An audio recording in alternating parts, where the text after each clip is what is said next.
Good afternoon, everybody. This video is a little different. It's gonna be short, and this also is another video going towards the literary organic commentaries.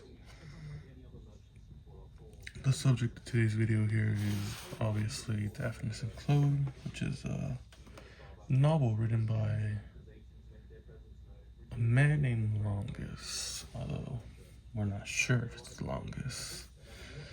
It's a little bit difficult to attribute this work to, but overall it's a very good quality work. I would say it's better than it's better than most things nowadays, if I may dare say that. But back to what I was saying. So this book is a novel, like I said. It was written around the first or second or third century AD. I'm not sure. I don't remember. I think it might be either the second century AD to be sure, but once again, don't fact check me on this because I do not religiously study these things. I just get very acquainted with them and I know what I know. It's that simple. But the story was interesting. I was like, towards the end, I was like thinking it was gonna be something like a crazy plot twist, but it turned out to be. It was a good ending, although I felt like it was a bit rushed. There were a lot of there weren't a lot of erotic behavior in this novel as the introduction claimed to be. This book used to be something people called obscene. And I can imagine why for this one particular scene. And that one particular scene kind of actually bothers me because it's the main character being, he's kind of breaking the vow he made with the heroine, who is also the main character. But anyways, Daphnis and Chole. It's a love story, in case I have not made it clear. Basically, these two go through hardship for their love. For starters, their life was not easy. They were both left to be exposed. What do I mean by exposed? When they were born, they were pretty much left to fend for themselves out there. But luckily, they were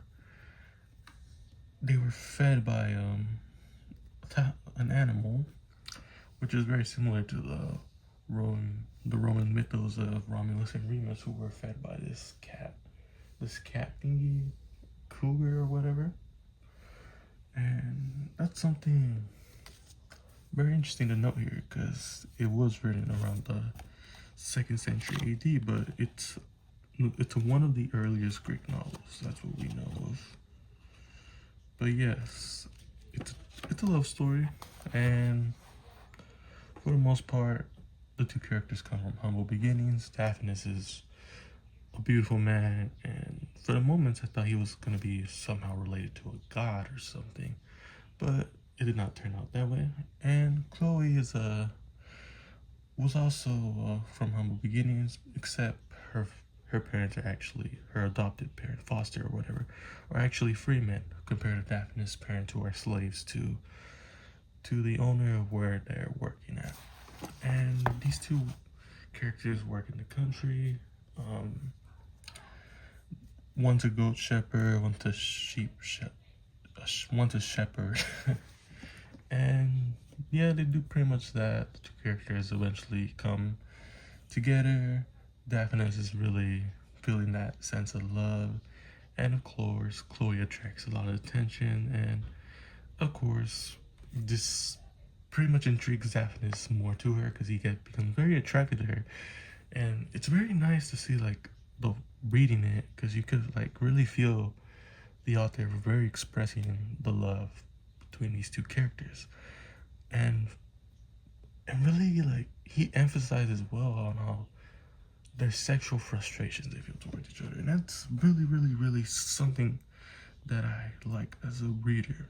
and as a writer for most, because I'm a writer too, in case I've not said, and I really try to get that out there. Like, I want my characters' feelings to be known. I want the reader to feel it as he reads it. And that's what I feel like what Longus here did was very well.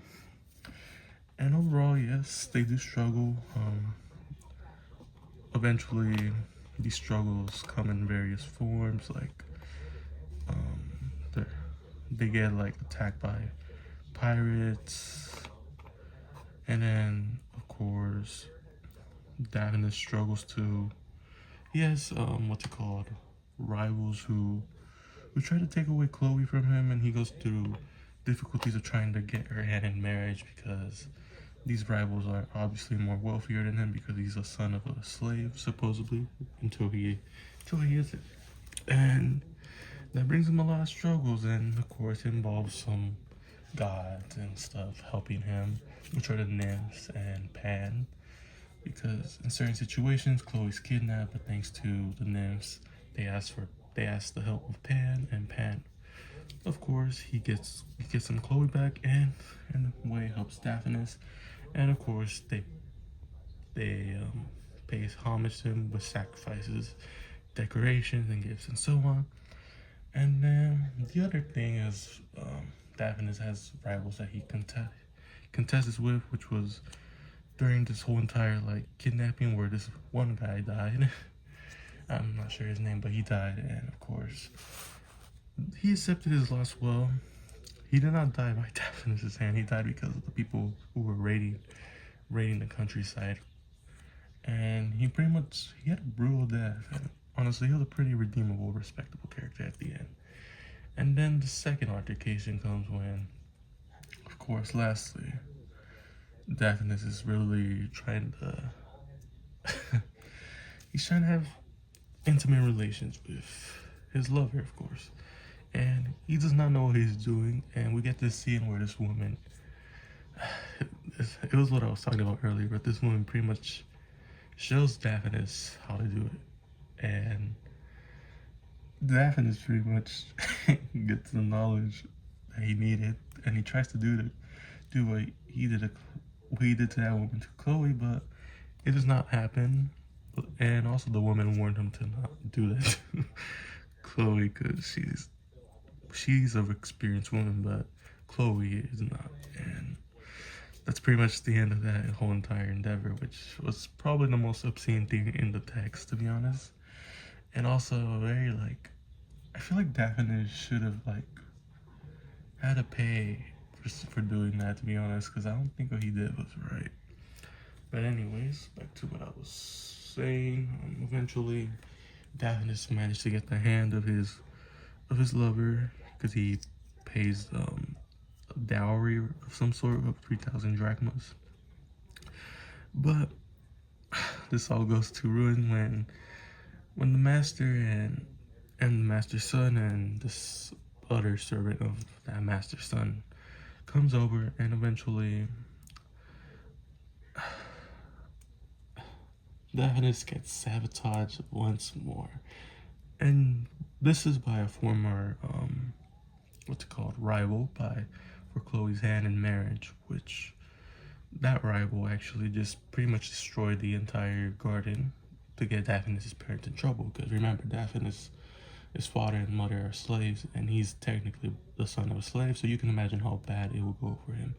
It would pretty much eliminate Daphnis from ever getting with Chole, because first of all, Daphnis has to get permission from his father's owner to even marry, which is very something tragic. But anyhow, moving forward, this gets resolved eventually because Astalis, the son of the owner of the countryside, helps him out, and he pretty much takes the fall for it, and that pretty much gets sat out. But then eventually, this one guy, which is the servant of this guy named Astelius, which is the son I just mentioned, he really wants to get Daphnis for his lover, his slave, his sex slave or whatever, of some sort.